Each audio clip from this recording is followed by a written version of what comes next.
කතානායකතුමනි මේ සම්බන්ධයෙන් ලැබූ පිළිතුර අනුව අපට පේන්නේ පුනර්ජනනීය බලශක්තිවල අද මේ වගේ ප්‍රශ්න මැද පෙරදිග ප්‍රශ්න තියෙන අවස්ථාවේදී තෙල් මිල වැඩි වෙන අවස්ථාවේදී ඇයි මේ පුනර්ජනනීය මිල සම්බන්ධයෙන් ප්‍රශ්නයක් ඇති කරන්නේ? ඒ විතරක් නෙමෙයි දේශීය වශයෙන් අපට කිලෝවොට් 10ට අඩු මේ සම්බන්ධයෙන් දේශීය වශයෙන්ම තියාගන්නවට වැඩිය මේක පිටරටවලට ටෙන්ඩර් කරන්නේ නැතුව දේශීය වශයෙන්ම තියාගන්න අවශ්‍යයි කියන ඒ ප්‍රශ්නේ ඉදිරිපත් වෙනවා.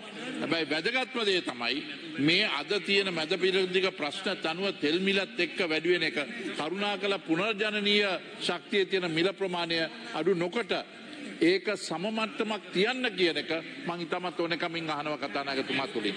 උදේ ආන්න ගියේ. දැන් මේ ප්‍රශ්නේ බැරි වෙලාවත් හෙට තීන්දුව කරොත් මේ තියෙන දැන් ඉරානයේ අද කියලා තියෙනවා සුවෙස් ස්ට්‍රේට් ඔෆ් හෝමස් එක වහනවයි කියලා. වැහුවට පස්සේ තෙල් සම්බන්ධයෙන් තෙල් ප්‍රශ්නයක් ඇති වුණොත් මේ පුනර්ජීවන ප්‍රශ්න කියන්නේ ඔන්න ඔකට උත්තරයක් ලබා ගැනීම. ඉතින් ඒක තමයි අද උදේ මේ අහන්න ගියේ. ඉතින් ඒක අහන්න ගියාම අපට වැඩිය නලින්ද රවිකරනායක මන්ත්‍රීතුමා ඒක 27 දෙකෙන් අහන්න පුළුවන්. 27 දෙකෙන් අහලා තමයි මේ අතුරු ප්‍රශ්නයක් අහන්නේ. මේ අපි මේක ඇහුවේ නැත්තම් අපිට මේ තෙල් ප්‍රශ්න කිව්වම ඔබතුමාට අවස්ථාව දීලා තියෙන එක තමයි දැන් අවස්ථාව තමයි කතානායකතුමා ඔබතුමා තුල ඉල්ලන්නේ. අපේ තෙල් ප්‍රශ්නයක් නෙමෙයි. දීලා තියෙන මයික් එක අහන්න. හරි මං අහනවා. ඉතින් කතානායකතුමනේ දැන් කතානායකතුමා දීලා තියෙනවා ප්‍රශ්නේ අහන්න. කරුණාකරලා